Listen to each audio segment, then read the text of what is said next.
For Francis, intimacy wasn't a feeling. It was a business transaction. And so, after a brutal 4-hour shoot under the harsh blue glow of studio lights, the air in the room was heavy, thick with the scent of sweat and expensive cologne. The cameras finally stopped rolling, and the fantasy dissolved into a quiet room. And Francis packed his gear, bidding his crew and partners goodbye with nothing more than a cold, professional nod. To the world, he was an architect of desire, a man who traded in pleasure. But as the door clicked shut, the silence rushed back in. He was left alone in the fading blue light, a creator standing in the wreckage of a beautifully manufactured lie. While the crew cleared out, his partner Kent lingered, lazily searching the floor for his discarded clothes. And Francis didn't look up. He'd already transitioned into the cold, methodical process of editing. On the glowing monitors, the raw footage began to loop. And Francis sat with his fingers dancing over the keyboard, cutting, color grading, and curating perfection. He wasn't just adjusting contrast, he was sculpting a fantasy for thousands of anonymous eyes. But as he sliced the footage, a strange chill settled over him. He was staring intensely at the screen, analyzing a man who bore his own face, but felt completely like a stranger. On the timeline, the digital version of Francis looked flawless, confident, alluring, and entirely unbothered by the world. But the real Francis, sitting in the dark, could feel the heavy strain in his shoulders and the hollow ache in his chest.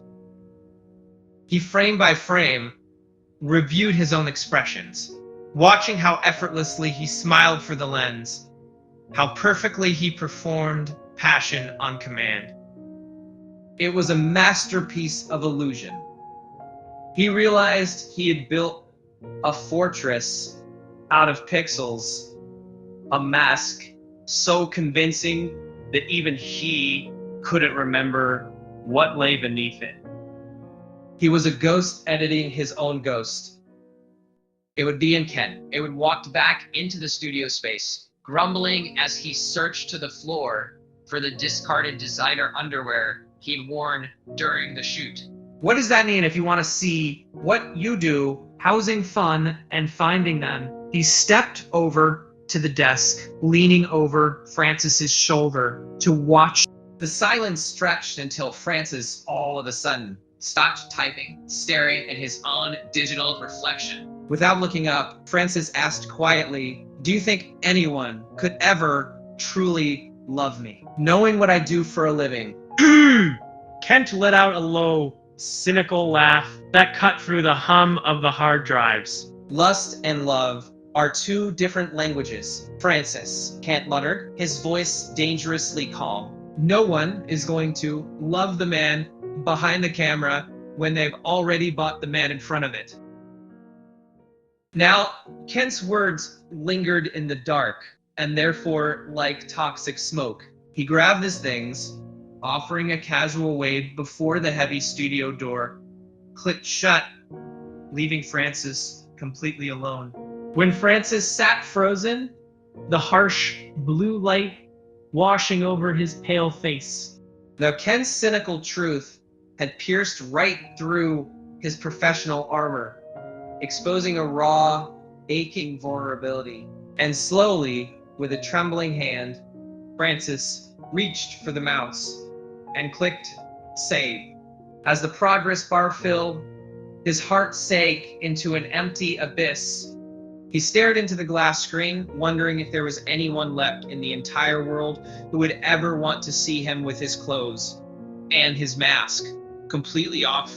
The screen went black, and spurred by Kent's cutting words, Francis decided to conduct an experiment. He downloaded a dating app and created what he called a ghost profile. There were no chiseled torso shots, no flawless professional lighting, and no traces of his famous online persona. Instead, he uploaded a few blurred, grainy photos of himself swallowed up in a plain, oversized hoodie. To the digital world, he looked entirely unattractive, unremarkable, and average. He wasn't looking for a casual partner to admire his physical perfection. He was looking for a real person who could see past the surface. He wanted to find someone who wanted him, not the brand he had built. He was stepping into the shadows, desperately searching for a truth hidden beneath a calculated lie. And Francis filtered through the usual shallow noise of the dating app, dodging the quick demands for explicit photos and instant hookups. But then he matched with Marcus. Their conversation didn't start with a superficial compliment or a photo. It started with a simple, genuine joke. Then came a shared laugh, breaking through Francis's cynical walls. And soon, text messages transformed into late-night voice notes. Marcus's voice was warm, grounded, and entirely unaware of who Francis was to the rest of the internet. For the first time in years, Francis felt a spark of pure, unmanufactured connection. He found himself replaying Marcus's voice notes in the dark, letting the comforting sound lull him to sleep like a lifeline. After a full week of digital whispers, the digital shield finally came down. They agreed to meet at a dimly lit bar, tucked away from the crowded city center, a place where Francis could remain hidden. Walking in, Francis's heart raced with an unfamiliar anxiety, and he spotted Marcus sitting at a corner table, looking exactly like his photos, relaxed, genuine, and warm. When their eyes met, a sudden jolt went through the room. As they began to talk, the easy rhythm they shared online instantly translated into the real world. The chemistry between them was completely electric, a powerful physical pull so intense it made Francis' skin literally ache with longing. He was no longer just a voice behind a screen. Every professional instinct Francis possessed screamed at him to take control of the situation.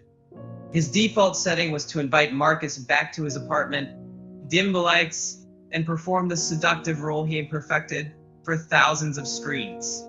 But as Marcus reached across the small table, his hand gently brushing against Francis's arm, Francis completely froze. The warmth of that simple, genuine touch sent a wave of sheer panic through his veins.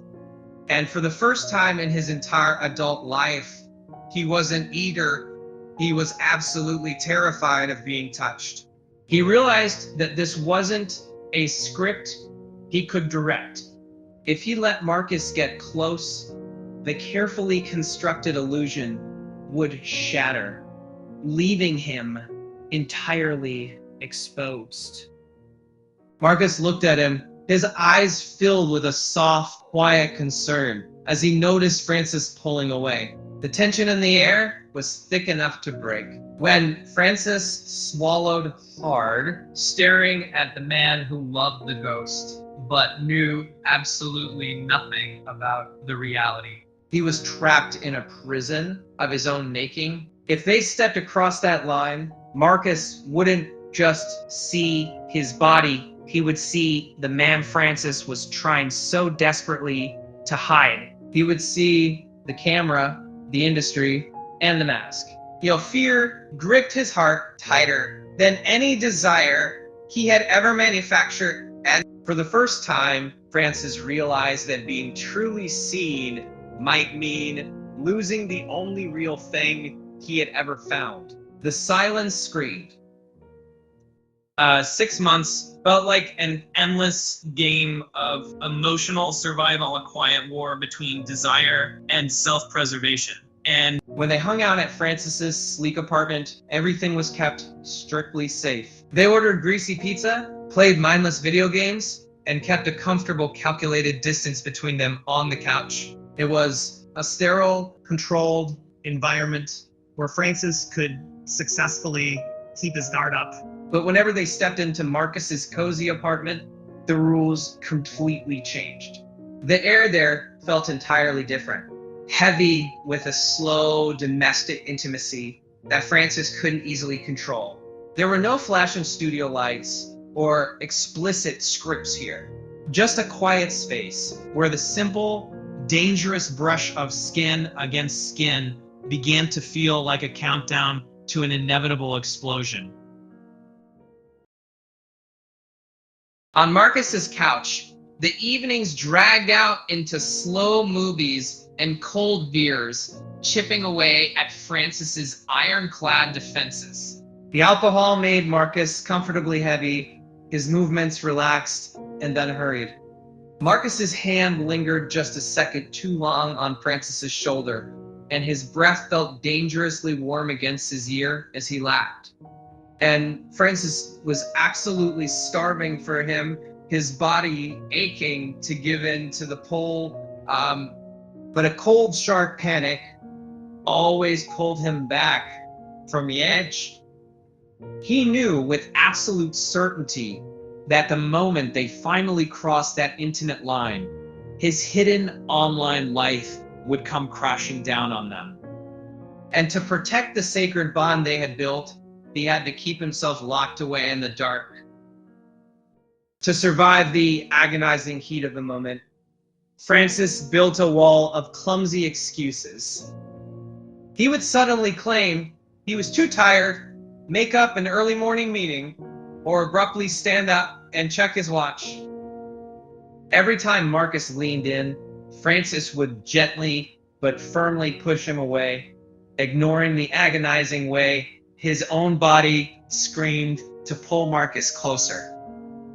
He could see the growing confusion and hurt flashing across Marcus's face with each rejection, a slow burning pain that Francis was directly causing. It felt like a twisted form of torture. He was desperately trying to save their connection, but by constantly guarding his secret, he was actively tearing down the only real relationship he had ever fought for. In the quiet, suffocating heat of the living room, the tension finally snapped. Marcus abruptly pulled back, his jaw tight as his eyes searched Francis's face for answers that never came. "Why, Francis?" Marcus demanded, his voice trembling with a painful mix of anger and exhaustion. "Are you sick of me? Or do you just think I'm another disposable body from your app?" The accusation cut deep, tearing right through Francis's carefully constructed defenses. He felt the hot tears spilling over his eyelashes before he could even think to stop them. The heavy armor he had worn for years completely disintegrated in a single second. He couldn't offer another hollow excuse. He couldn't keep lying to the only person who actually mattered. And standing exposed in the dim light, Francis didn't give him a calculated reason, a defensive excuse, or another lie. Instead, he gave him a raw, unfiltered confession. With a trembling voice, he looked into Marcus's eyes and said, "I'm not holding back because I don't want you. I'm holding back because I'm falling in love with you." The words hung heavily in the absolute silence of the room, stripping away the months of agonizing pretense. Right, Francis stood completely unmasked, terrified of what the truth might destroy.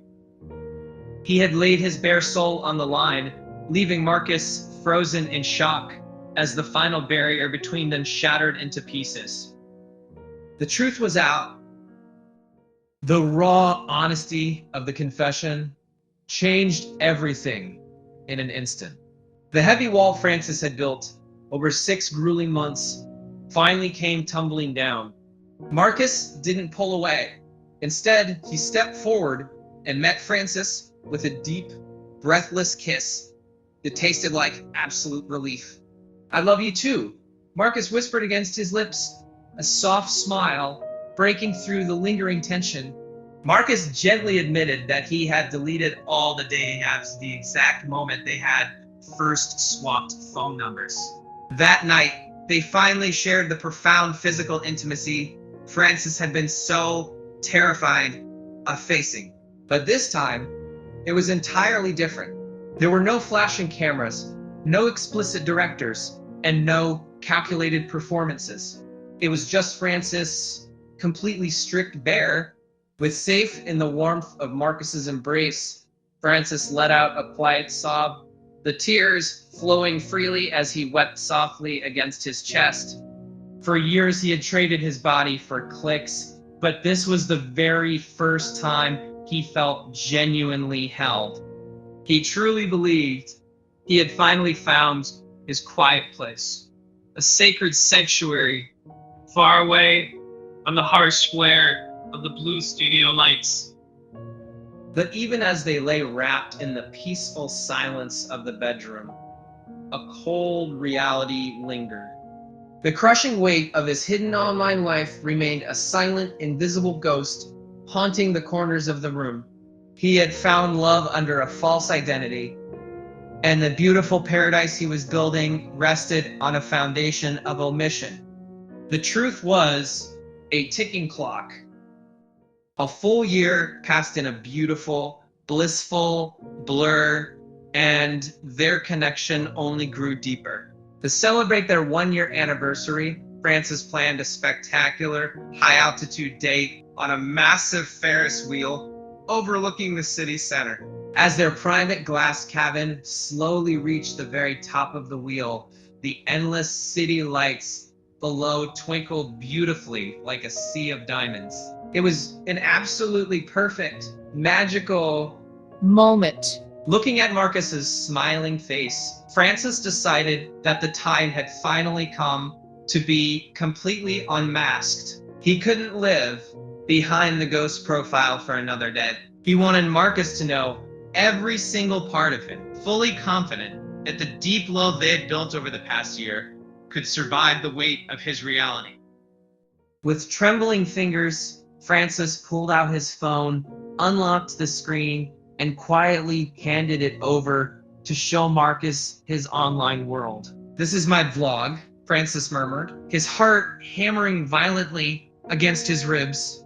Marcus took the device, his eyes scanning the screen as he began to scroll. At first, there were glamorous shots of upscale hotel rooms and crystal clear luxury pools. But as Marcus kept scrolling, the feed quickly shifted to the explicit solo content that funded it all. Francis watched as the vibrant color drained completely from Marcus's face, the ambient light of the screen reflecting in his stunned, widening eyes. The man who had spent an entire year deeply loving a gentle, blurred stranger was suddenly forced to stare at a highly public spectacle. The air inside the glass cabin turned instantly arctic. Marcus slowly raised his head, the worn, loving smile Francis adored completely vanishing, replaced by a look of utter, heartbreaking disgust. "This is who I've been sleeping with?" Marcus whispered, his voice cracking under the weight of total betrayal. The words cut deeper than any blade, and Francis reached out, a sob rising in his throat as he tried to speak. But Marcus recoiled violently, treating his touch like absolute poison. High above the glittering city, there was nowhere to run, nowhere to hide from the wreckage of the truth. And Francis looked into the eyes of the man he loved and felt his soul completely fracture. By finally exposing his real life, he hadn't saved their relationship. He had permanently murdered the only version of himself Marcus had ever truly loved. Everything shattered